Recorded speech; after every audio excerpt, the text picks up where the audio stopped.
Samuel Etienne n'a jamais été de ceux qui transforment leur vie privée en spectacle.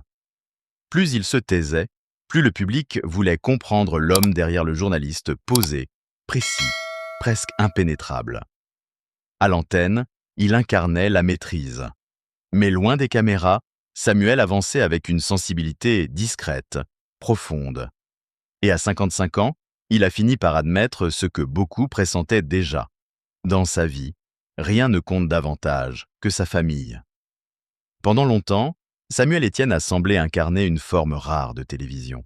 Une télévision calme, sérieuse, presque rassurante. À l'écran, rien ne débordait. La voix était posée, le regard précis, le sourire discret. Il ne cherchait pas à choquer, ni à attirer la lumière par des phrases excessives. Il avançait avec cette élégance tranquille de ceux qui savent que la confiance du public ne se gagne pas en une soirée, mais se construit lentement, jour après jour.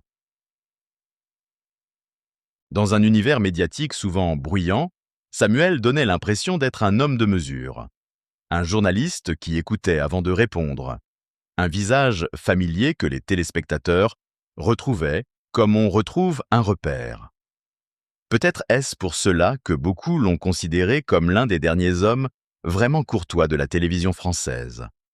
Pas un homme parfait, bien sûr, mais un homme qui semblait tenir à une chose devenue presque fragile, le respect. Pourtant, cette image très maîtrisée cachait une autre réalité.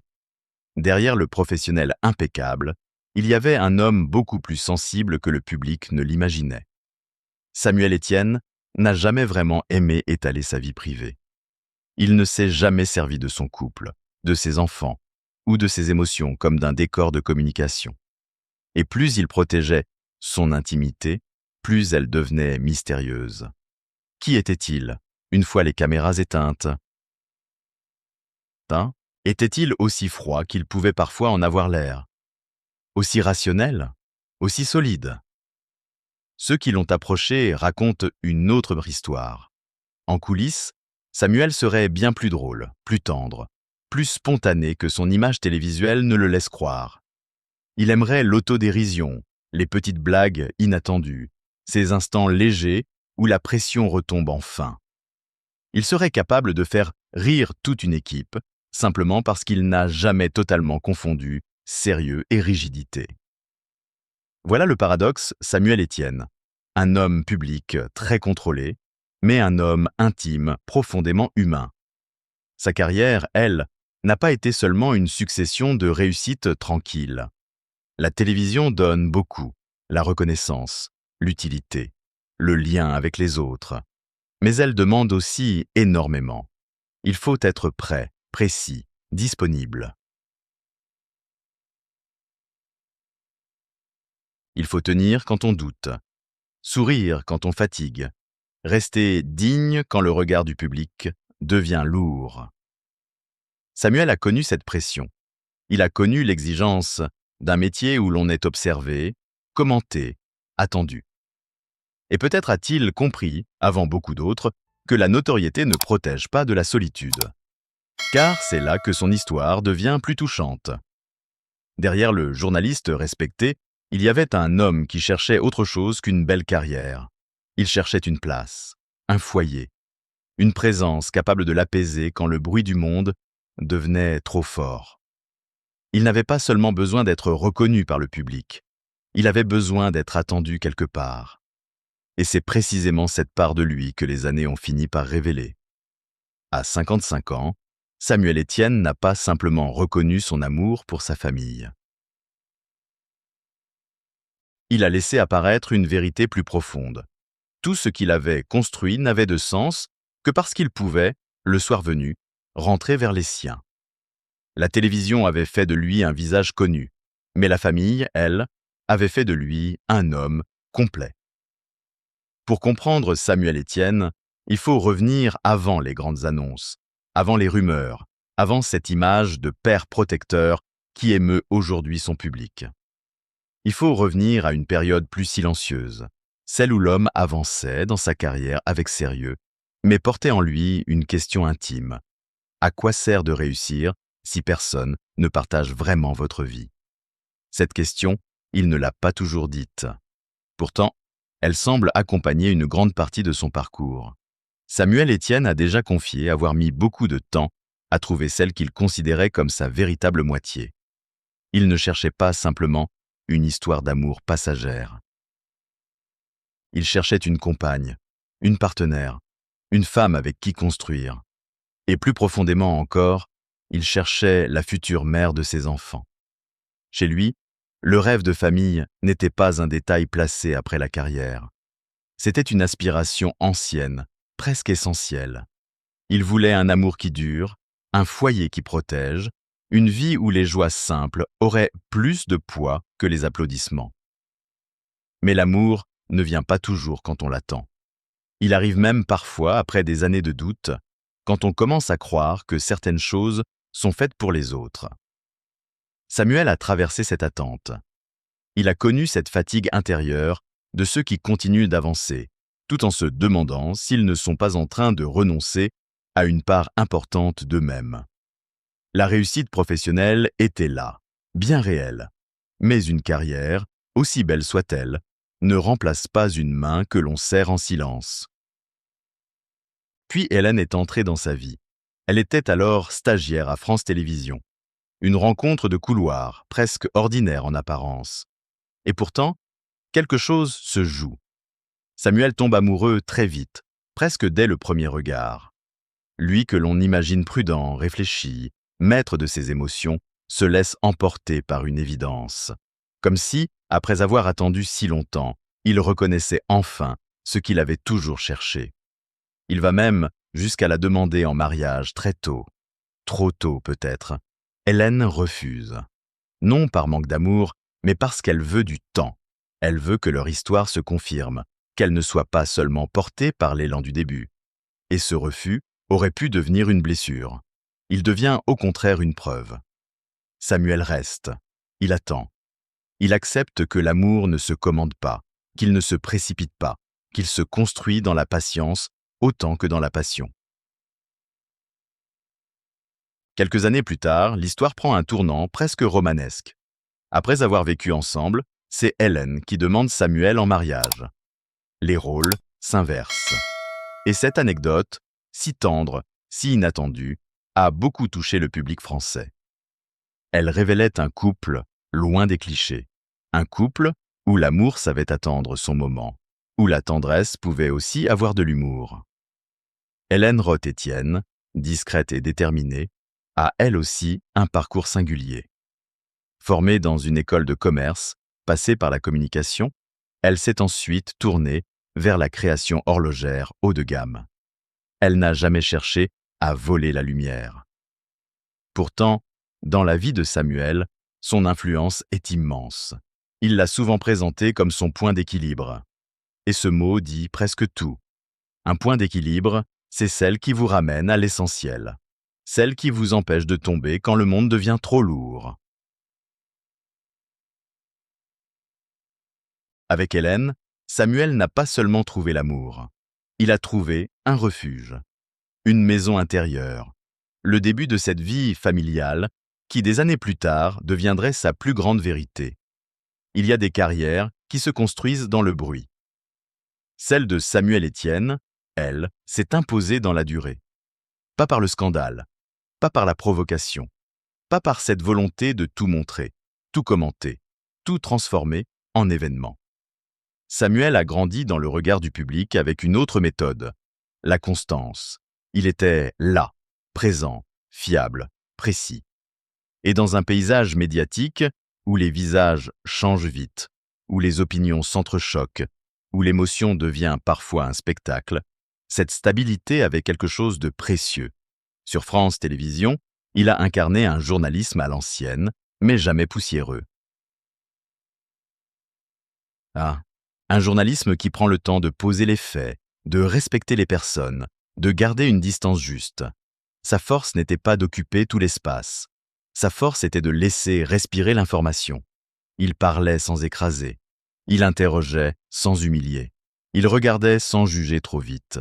Et peu à peu, cette manière d'être a créé un lien particulier avec les téléspectateurs. Le public français a parfois eu l'impression de connaître Samuel Etienne sans vraiment le connaître. Il entrait dans les foyers par l'écran, mais ne livrait presque rien de sa maison. Il racontait le monde, mais très rarement le sien. Et c'est peut-être ce mystère qui renforçait son aura. Il n'avait pas besoin de se raconter pour exister.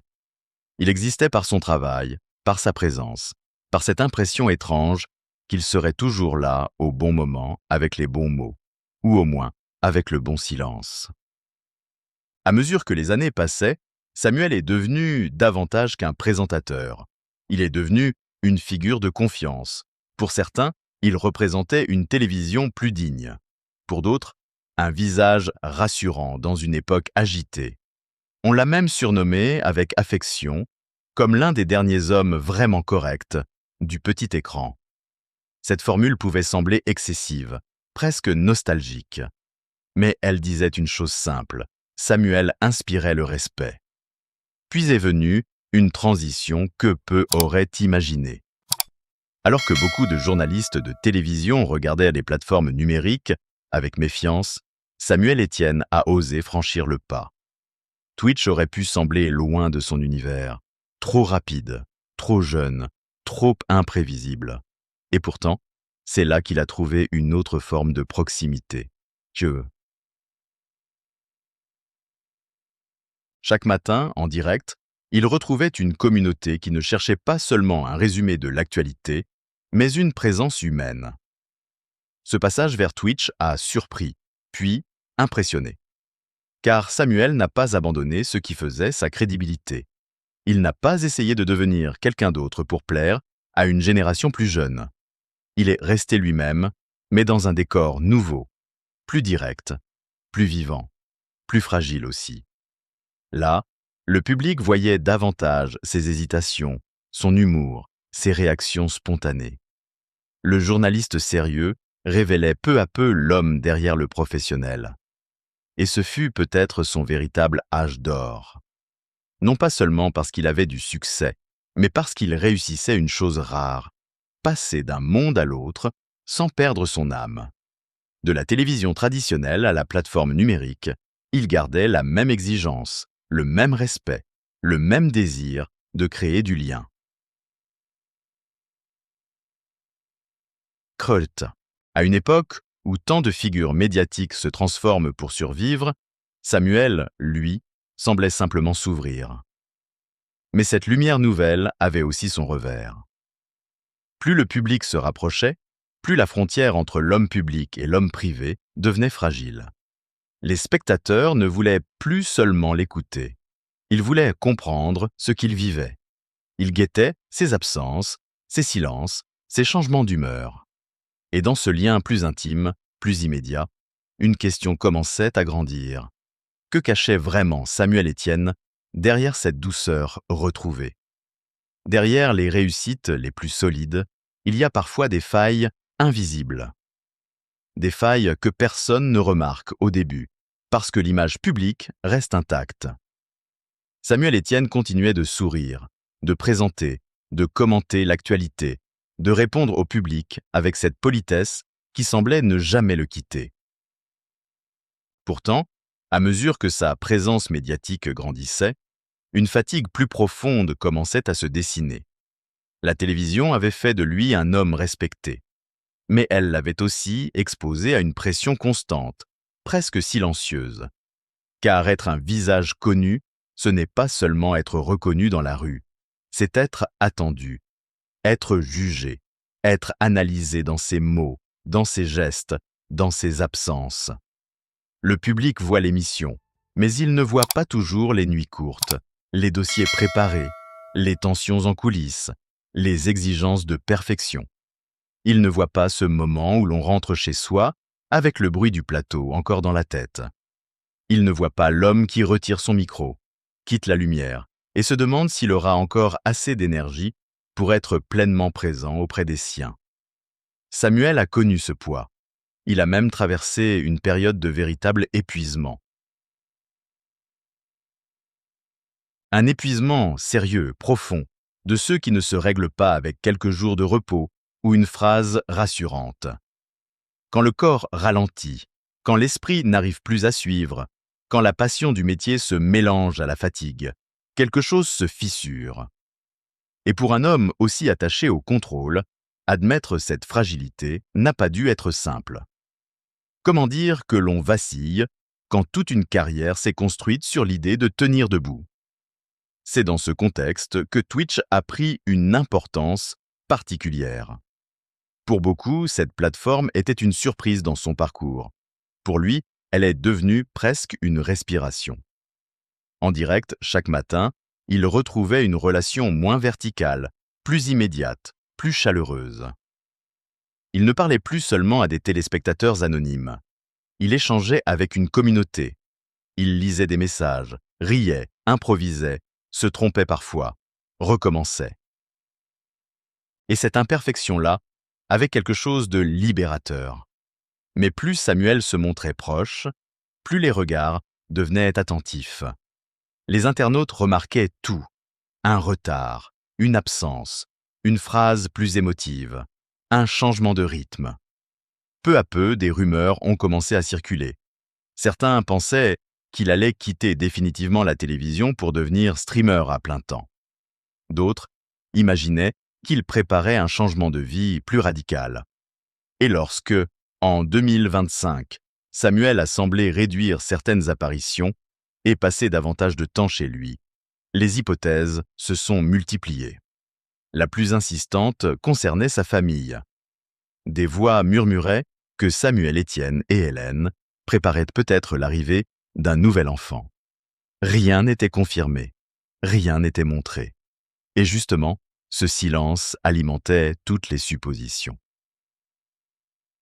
In the ancient land of Eldoria, where skies shimmered and forests whispered secrets to the wind, lived a dragon named Zephyros. Sarcastically, not the burn it all down kind, giggles, but he was gentle, wise, with eyes like old stars. Whispers. Even the birds fell silent when he passed. Samuel Etienne n'était pas en train de disparaître. Il était peut-être doucement en train de choisir où placer son cœur. Le 3 mars 2026, Samuel Etienne commence son direct comme il l'a fait tant de fois. Un matin ordinaire en apparence. Même décor, même rendez-vous, même voix familière qui accompagne les spectateurs dans l'actualité du jour. Sur Twitch, sa communauté est là, fidèle, attentive, presque installée avec lui dans cette routine devenue un rituel. On vient pour les informations, bien sûr, mais on vient aussi pour Samuel, pour sa manière de lire le monde sans brutalité. Pour cette proximité rare, simple, presque domestique, qui donnait l'impression de partager un café avec un homme que l'on connaissait depuis toujours. Puis soudain, quelque chose change. Un message arrive sur son téléphone. Un détail, presque rien. Un regard qui descend vers l'écran. Une seconde de silence. Et dans ce silence, les habitués sentent que la matinée vient de basculer. Samuel tente de garder son calme, mais l'atmosphère n'est plus la même. Après environ 1h30 de direct, il interrompt brutalement la diffusion. Pas de longue explication, pas de mise en scène. Il part presque immédiatement, comme un homme appelé ailleurs par quelque chose de plus grand que l'émission, plus urgent que le regard du public. Sur le moment, personne ne sait. Et quand personne ne sait, tout le monde imagine. Les réseaux sociaux s'emballent. Que s'est-il passé? Un problème de santé, une urgence familiale, une mauvaise nouvelle. Chez un homme aussi ponctuel, aussi professionnel, aussi respectueux de son public, cette sortie soudaine ne peut pas être anodine.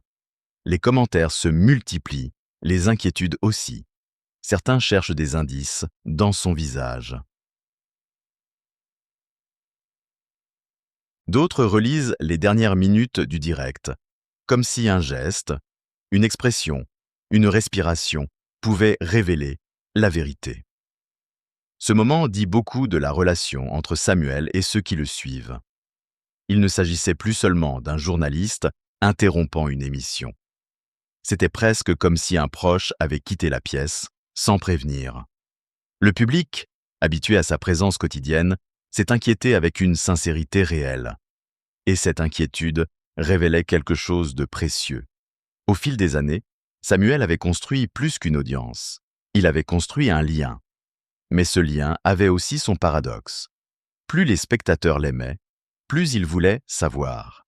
Plus ils voulaient savoir, plus Samuel devait protéger. Protéger Hélène. Protéger ses enfants. Protéger cette partie de sa vie qui ne devait appartenir ni aux caméras, ni aux écrans, ni aux commentaires. Lui qui avait toujours refusé d'exposer les siens, se retrouvait, malgré lui, au centre d'une tempête de questions. Et pourtant, il gardait le silence. Un silence lourd mais digne. Un silence qui disait peut-être « Laissez-moi vivre cet instant avant de vous l'expliquer ». Pendant quelques jours, l'attente devient presque palpable. Les rumeurs déjà présentes en 2025 reprennent de la force. On reparle de ses absences, de ses apparitions réduites, de ce temps passé davantage à la maison. Certains pensent comprendre, d'autres n'osent pas espérer. Et au milieu de ce brouhaha, une vérité plus douce se prépare, loin des spéculations. Samuel Etienne n'a pas quitté son direct à cause d'une catastrophe, mais parce que sa vie personnelle venait de l'appeler au plus beau des rendez-vous. Le 8 mars 2026, il finit par prendre la parole. Sur Instagram, il publie une vidéo qui surprend et bouleverse sa communauté. Samuel apparaît avec un bébé dans les bras. Son regard n'a plus rien du présentateur qui maîtrise ses émotions. Il est ému, profondément. Il annonce que lui et Hélène ont accueilli leur troisième fils. Son prénom, Pio. Un prénom court, lumineux, presque fragile dans sa simplicité. Alors tout s'éclaire. Le départ précipité, le message, le silence, les rumeurs, les absences. Ce que beaucoup imaginaient sans oser l'affirmer venait de devenir réel. À 55 ans, Samuel Etienne redevenait père. Et devant cette nouvelle, l'homme public semblait s'effacer pour laisser place à l'homme essentiel. Un père tenant son enfant comme on tient un miracle discret. La naissance de Pio n'a pas seulement ajouté un enfant à la famille de Samuel Etienne. Elle a semblé ouvrir une fenêtre nouvelle sur son cœur. Dans la vidéo publiée le 8 mars 2026, il y avait peu d'effets, peu de grandes phrases, peu de spectacles. Juste un homme, un bébé, une émotion difficile à cacher. Samuel tenait son fils dans ses bras avec cette douceur particulière des pères qui savent que certains instants ne se reproduiront jamais. Son regard disait plus que ses mots. Il disait la gratitude, la fatigue, le vertige, cette joie immense qui arrive parfois sans bruit et qui bouleverse tout.